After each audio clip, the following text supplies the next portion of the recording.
Hello dear students. तो हम लोग सेकेंड टॉपिक डिस्कस कर रहे थे and in last lecture we have discussion about aerobic and anaerobic respiration. So हम लोगों ने दोस्तों वहां पे ये डिस्कशन किया है कि कैसे हम लोग कार्बोहाइड्रेट से एनर्जी कंज्यूम मतलब एनर्जी हम लोगों को मिलती है। So in case of aerobic respiration there is use of oxygen to get energy, while in case of anaerobic respiration there is no involvement of oxygen. In case of anaerobic respiration कैसे अगर cell या उसका type बदलता है तो कैसे product बदलते हैं ये हम लोगों ने देखा। So apart from carbohydrates there are number of molecules which works as a energy components. Okay, so हम लोगों को उनके बारे में डिस्कस करना है। Okay, so different energy components या फिर हम लोग उसको बोलेंगे डिफरेंट बायोमोलिक्यूल्स। क्या बोलेंगे दोस्तों? Different biomolecules. ओके, सो इसमें सबसे पहले और सबसे इंपॉर्टेंट हम लोग डिस्कस करेंगे protein. Okay, so proteins are the biomolecules made up of amino acids. हम लोगों ने फर्स्ट जो टॉपिक है हेरिडिटी एंड इवोल्यूशन उसमें ट्रांसक्रिप्शन ट्रांसलेशन ये जो प्रोसेस देखी थी तो वहां पे क्या बनते थे दोस्तों? Finally protein. और उस टाइम पे भी मैंने आपको बोला था दोस्तों हमारे लिविंग सिस्टम में सबसे ज्यादा काम करने वाला जो बायोमोलिक्यूल है वो कौन है? प्रोटीन। मतलब इसके सिवा हमारे शरीर में कोई काम नहीं हो सकता।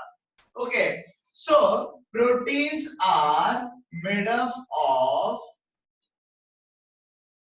Amino acids. किससे बनते हैं दोस्तों? ये amino acids, right. So what happens when we took proteins as a food. हम लोग जब प्रोटीन को एज अ फूड लेते हैं तो जब हम लोग खाना खाएंगे तो उसमें प्रोटीन है।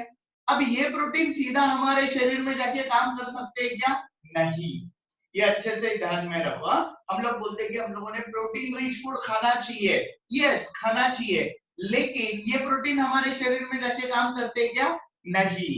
तो क्या होता है, जैसे हम लोग खाना खाते हैं वो जो प्रोटीन है वो प्लांट के है। किसके? वो प्लांट के, राइट। फिर वो हमारे इंटेस्टाइन में जाते हैं, वहां पे उनको ब्रेक किया जाता है। वहां पे क्या होता है? उनको ब्रेक किया जाता है और उनसे बनते हैं अमाइनो एसिड्स। क्या बनते हैं? Amino acids. तो उसको तोड़ के क्या सेपरेट किए? Amino acids. अब ये अमाइनो एसिड्स हमारे ब्लड में आते हैं, फिर ब्लड सारे बॉडी में सर्कुलेट होते होते हमारे सारे सेल्स को क्या प्रोवाइड करेगा? Amino acid. ओके, और ये अमाइनो एसिड का यूज करके हम लोग हमारे प्रोटीन्स बनाएंगे। हम लोग क्या करेंगे दोस्तों? हमारे प्रोटीन्स बनाएंगे। Okay, so this proteins are made up of amino acids, right. ये जो प्रोटीन्स होते हैं ये ऑलमोस्ट 4 किलो कैलोरी पर ग्राम एनर्जी हम लोगों को देते हैं, राइट। कितना एनर्जी देता है? 4 किलो कैलोरी। कितना एनर्जी देते हैं दोस्तों? ये हम लोगों को 4 किलो कैलोरी एनर्जी देते हैं। ओके, अब इनका रोल क्या क्या है वो देखते हैं। तो किससे बने हुए हैं अमाइनो एसिड? आपके टेक्स्ट बुक में आपको एक डायग्राम दिया हुआ है। ओके, सो हमारे शरीर में क्या क्या होता है? सो ये अमाइनो एसिड जब इंटेस्टाइन में ब्रेक होके प्रोटीन ब्रेक होके अमाइनो एसिड आते हैं वो ब्लड में आते हैं और सेल्स के पास। तो चलो हम लोग ऐसा सोचते हैं कि वो अभी चले गए हैं ब्लड में। कहाँ जा सकते? वो ब्लड में जा सकते हैं, राइट। स्किन में जाएंगे दोस्तों, राइट, स्किन सेल्स में। उसके बाद है बोन्स में प्रोटीन्स होते हैं, राइट। अपार्ट फ्रॉम दिस इसके अलावा वो हमारे डिफरेंट सेल्स में जाएंगे, राइट। उसके बाद वो हमारे क्या बोलते हैं पैंक्रियाज में आएंगे, राइट। हमारे मसल्स में आएंगे, राइट। मसल्स में भी प्रोटीन्स होते हैं।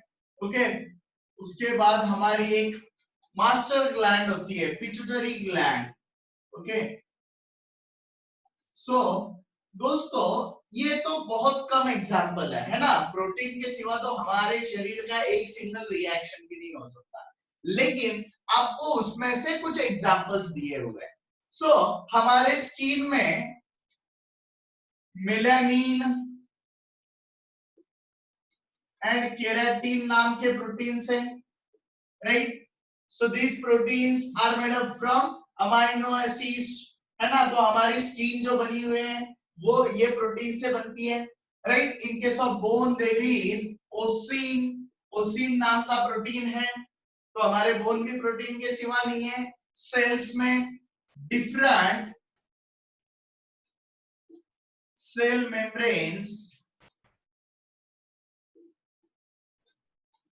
ये जो है दोस्तों ये किससे बनते हैं? प्रोटीन से। मतलब बेसिकली देखो हमारे बॉडी बनती है सेल से, तो सेल का जो स्ट्रक्चर है उसमें जो मेम्ब्रेन होता है वो किससे बना हुआ है दोस्तों? प्रोटीन से। प्रोटीन किससे बना हुआ है? अमाइनो एसिड से। ये मेम्ब्रेन नहीं होगी तो कुछ नहीं हो सकता दोस्तों, राइट। सो ये भी बहुत ज्यादा इंपॉर्टेंट है। उसके बाद पिट्यूटरी ग्लैंड में दोस्तों हमारे बहुत हार्मोन्स होते हैं, right. So there is presence of various hormones which are made up of amino acids। किससे बनते हैं दोस्तों? वो अमाइनो एसिड से, right. In case of muscles actin नाम का एक प्रोटीन है जिनसे हमारे मसल बनते हैं। ये जो मूवमेंट हो रहा है ना दोस्तों हमारे मसल्स का, ये किसकी वजह से? प्रोटीन्स की वजह से। सो actin, myosin, so these are the proteins in muscles which are made up of amino acids, right। next pancreas, pancreas में इंसुलिन एक है दोस्तों, ये तो आपने सुना होगा, है ना। तो अगर ये इंसुलिन नहीं है तो ग्लूकोज ट्रांसफर नहीं होता है सेल में, है ना। डायबिटिक कंडीशन क्रिएट होती है। तो इंसुलिन, ट्रिप्सिन, तो ये भी क्या है? ये भी प्रोटीन है। इन केस ऑफ ब्लड हीमोग्लोबिन आपने नाम सुना है, right. So haemoglobin is protein. Antibodies दोस्तों हम लोगों को जो बचाते हैं फॉरेन पार्टिकल से, पैथोजन से, हमें बीमार करने वाले माइक्रो ऑर्गेनिज्म से, वो कौन होते हैं? Antibodies. And this antibodies are nothing but the proteins, okay. So ये जो इतने सारे प्रोटीन है ना, इसके अलावा भी बहुत सारे हैं। तो ये सारे जो प्रोटीन्स है वो किससे बनते हैं? Amino acid. अमाइनो एसिड हम लोगों को कैसे मिलते हैं? हम लोग जो खाना खाते हैं तो उसमें से जो प्रोटीन हमारे मतलब पेट में जाता है, तो वहां पे इंटेस्टाइन में उसको कट करके उससे हम लोग लेते हैं अमाइनो एसिड्स, और वो अमाइनो एसिड्स का यूज करके हम लोग ये सारी चीजें बनाते हैं। अब देखो दोस्तों मैंने यहाँ पे एनर्जी के बारे में बोला तो है, लेकिन हम लोग प्रोटीन से एज सच एनर्जी नहीं लेते। हमारा फर्स्ट सोर्स होता है कार्बोहाइड्रेट। अगर ये नहीं है तो हम लोग लिपिड यूज करेंगे, और कुछ भी नहीं है तो फाइनल स्टेज होता है प्रोटीन। क्योंकि हमारे पूरे बॉडी में प्रोटीन्स है और उनके बहुत सारे एप्लीकेशन है बॉडी में, तो हम लोग उसका एनर्जी के लिए उपयोग नहीं करते हैं, हम लोग ये सारी चीजें बनाने के लिए उनका उपयोग करते हैं। Okay so this is about proteins. अभी हम लोग डिस्कस करेंगे लिपिड्स के बारे में। So next is lipids. तो हम लोगों ने प्रोटीन के बारे में देखा, उसके बारे में और एक चीज अच्छे से याद रखो दोस्तों कि एनिमल ओरिजिन के मतलब हमारे जो प्रोटीन होते हैं ना उसको हम लोग बोलते हैं फर्स्ट क्लास प्रोटीन्स, ओके। अब है lipid. So this lipids are made up of fatty acids. किससे बना हुआ है ये? Fatty acids and alcohol. तो ये दो चीजों से बनता है दोस्तों lipid, and it is stored form of energy. ये क्या है दोस्तों? Stored form of energy. इसका मतलब क्या कि हम लोग डायरेक्टली लिपिड से कभी एनर्जी नहीं लेते। जो भी एक्स्ट्रा फूड हम लोग कंज्यूम कर रहे हैं उसमें हम लोग क्या करते हैं, हमारे शरीर को जितना चाहिए उतना यूज होता है, बाकी का जो फूड होता है वो लिपिड के फॉर्म में हमारे एडिपोज टिश्यू में स्टोर होता है। कहां पे स्टोर होता है? एडिपोज टिश्यू में। सो it is stored in adipose tissues. कहां पे स्टोर्ड होता है दोस्तों? ये एडिपोज टिश्यूज में, राइट। और ये हम लोगों को कार्बोहाइड्रेट से भी ज्यादा एनर्जी देता है।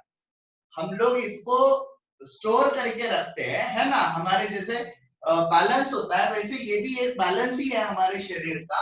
और ये हम लोगों को कार्बोहाइड्रेट से भी ज्यादा, मतलब 9 किलो कैलोरी पर ग्राम इतना एनर्जी देता ही है।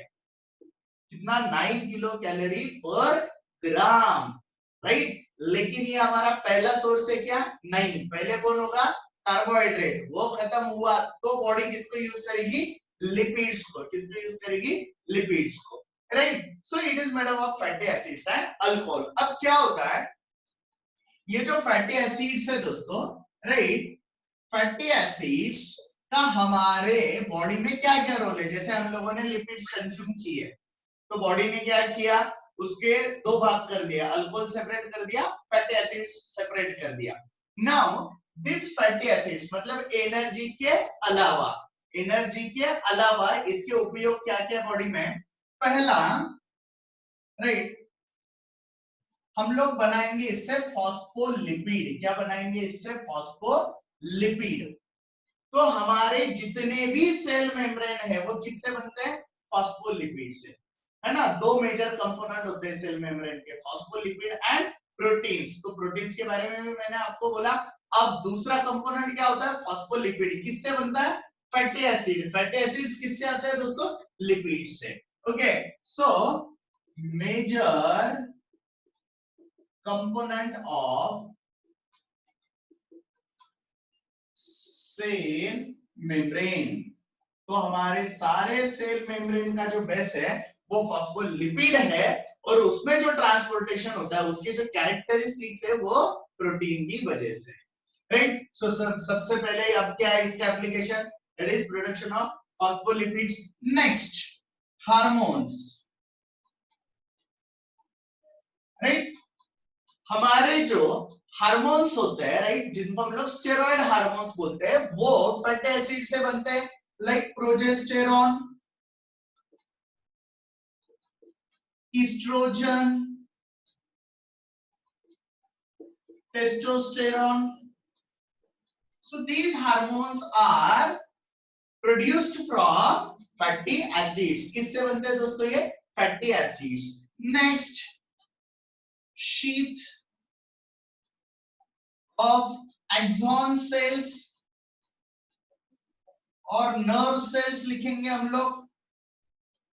सो दोस्तों आप लोगों ने सुना होगा कि हमारी जो बॉडी कंट्रोल एंड कोऑर्डिनेशन होता है हमारे बॉडी में, जैसे यहाँ पे एक पिन लग जाए या कुछ गर्म चीज हाथ में आ जाए तो हम लोग तुरंत उसको छोड़ के बाजू में होते हैं, राइट। तो ये जो एक्शन रिएक्शन है इतना फास्ट क्यों है? क्योंकि हमारे बॉडी में इसका सिग्नलिंग इलेक्ट्रिक इंपल्स से होता है ना। एक इलेक्ट्रिक करंट पास होता है तब जाके ये होता है ना। तो ये जो इलेक्ट्रिक इंपल्स है ये पास करने वाले जो सेल्स होते हैं वो कौन से होते हैं? Nerve cell. मतलब ब्रेन से जो भी नर्व्स हमारे पूरे बॉडी में है ना, तो वो सिग्नलिंग का काम करते हैं। और वो किसकी मदद से करते हैं? Electric impulse. तो हमारे बॉडी में इलेक्ट्रिक करंट होता है दोस्तों। तो ऐसे सेल्स को इंसुलेट, जैसे हमारे घर में वायर होता है तो वायर को क्या है? इंसुलेशन, नहीं तो करंट लग जाएगा। वैसे हमारे बॉडी में जो, तो क्या होगा? हम लोगों को उसका करंट लग सकता है ना।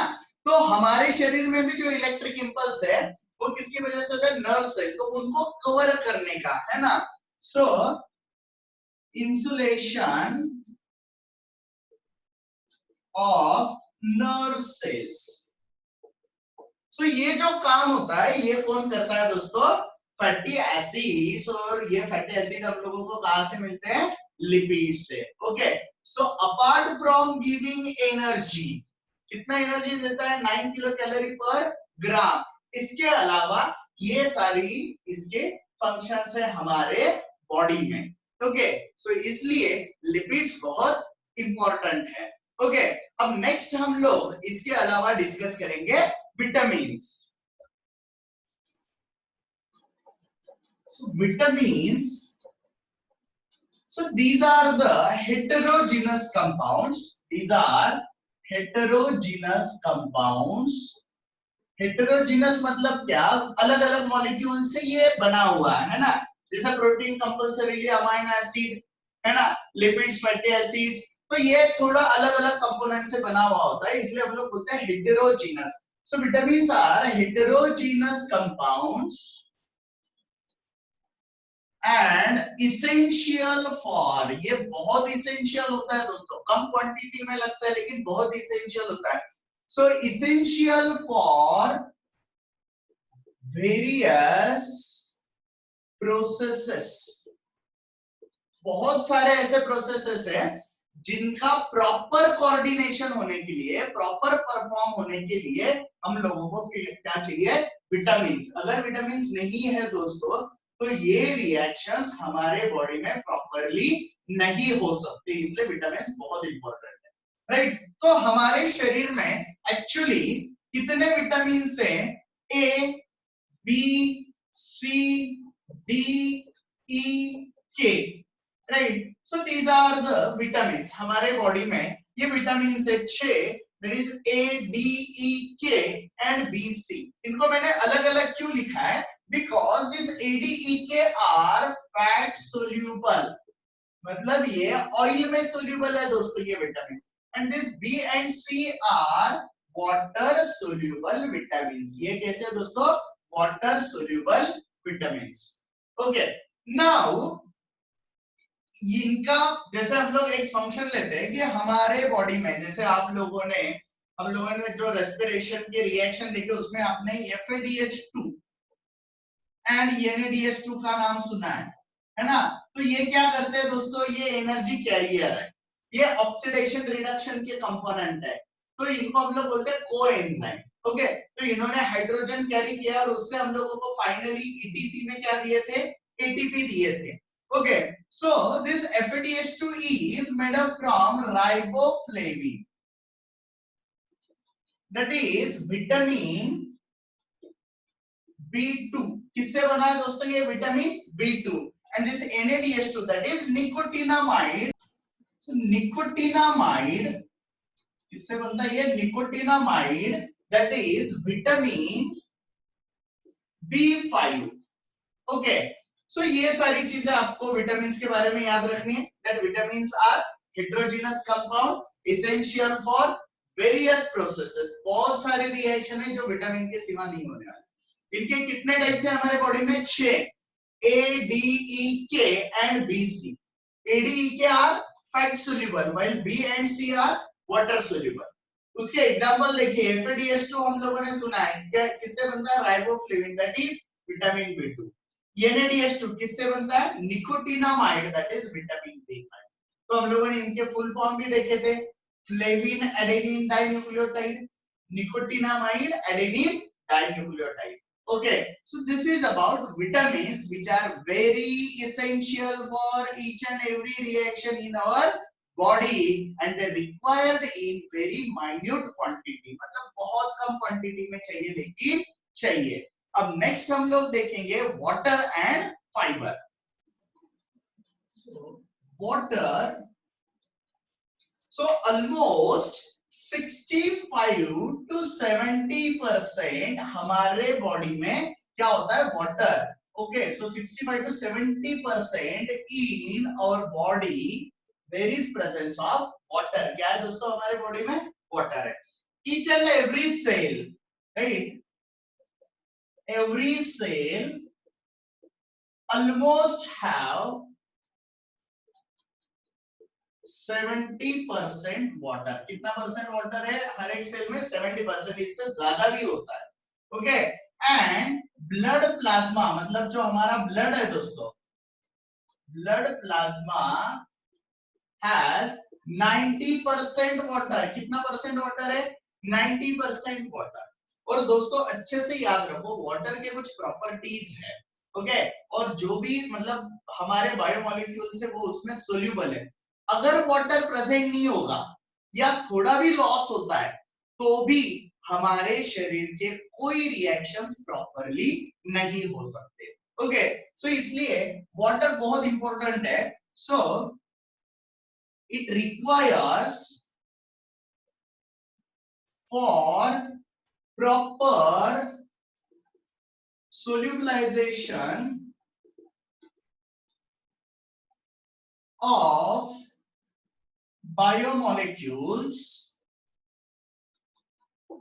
okay, and requires to provide reaction conditions. So मतलब रिएक्शन कंडीशन के लिए जो एक सॉल्यूशन की जरूरत होती है केमिकल्स को, तो वो कौन प्रोवाइड करता है हमारे शरीर में? वाटर. Next, latent heat. देखो दोस्तों, लैटेंट हीट क्या होता है?